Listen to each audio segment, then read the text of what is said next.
Shalom. Sesungguhnya anak ini ditentukan untuk menjatuhkan atau membangkitkan banyak orang di Israel, dan untuk menjadi suatu tanda yang menimbulkan perbantahan.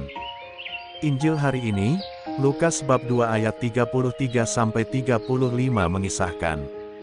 Simeon dan Hana adalah saksi yang menunjuk bahwa bayi yang dibawa Maria dan Yusuf adalah Mesias yang dijanjikan. Lukas bab 2 ayat 36-38.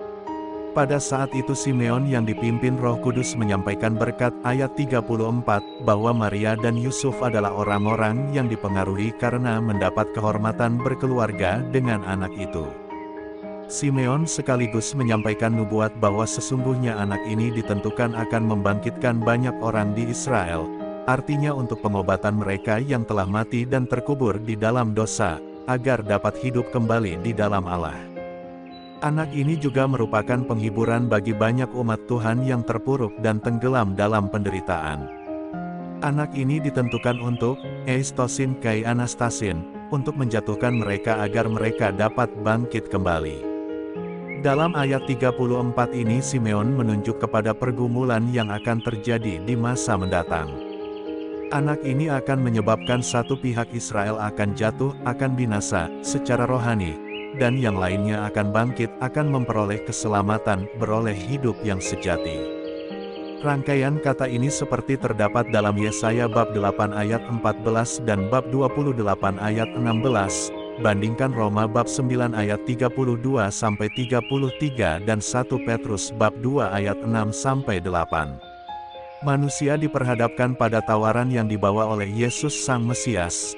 Manusia harus mengambil keputusan apakah ia akan menerima ataukah menolak perkataan dan karya-karya Kristus.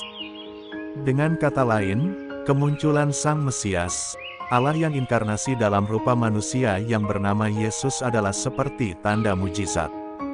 Orang dapat memahami kemunculan Sang Mesias adalah suatu berkat dan bukti dari kasih Allah, namun orang pula dapat merasa jengkel mengapa, menentang dan menolaknya. Penentuan penolakan itu berakhir dengan terjadinya pembunuhan Yesus di Golgota, itulah isi nubuat pada ayat 35. Kejadian ini menimbulkan kedukaan yang tidak dapat dibayangkan oleh Maria, ayat 35a. Dengan demikian akan menjadi nyata, apa yang ada di hati manusia, ayat 35b, sebab terhadap Yesus Kristus, manusia tidak dapat bersikap netral, tetapi harus memberikan respon, ya, atau tidak. Demikianlah nubuat yang disampaikan oleh Simeon yang mengawalinya dengan suatu nyanyian puji-pujian yang menggembirakan, Lukas bab 2 ayat 29-32. Tetapi juga menambahkan kata yang sungguh dahsyat ayat 34-35, suatu pedang akan menembus jiwamu sendiri.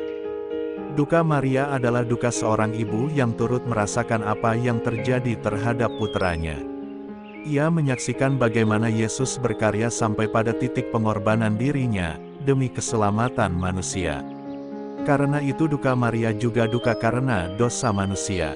Semoga kita juga memiliki kedukaan, keprihatinan dan kesedihan ketika dosa itu bercokol dalam hati manusia, dan turut mengambil bagian dalam karya keselamatan Tuhan. Marilah berdoa, Tuhan, ajarilah aku untuk membangun sikap yang baik, agar mendatangkan sukacita sesama. Amin. Tuhan Yesus memberkati. RHPE Channel.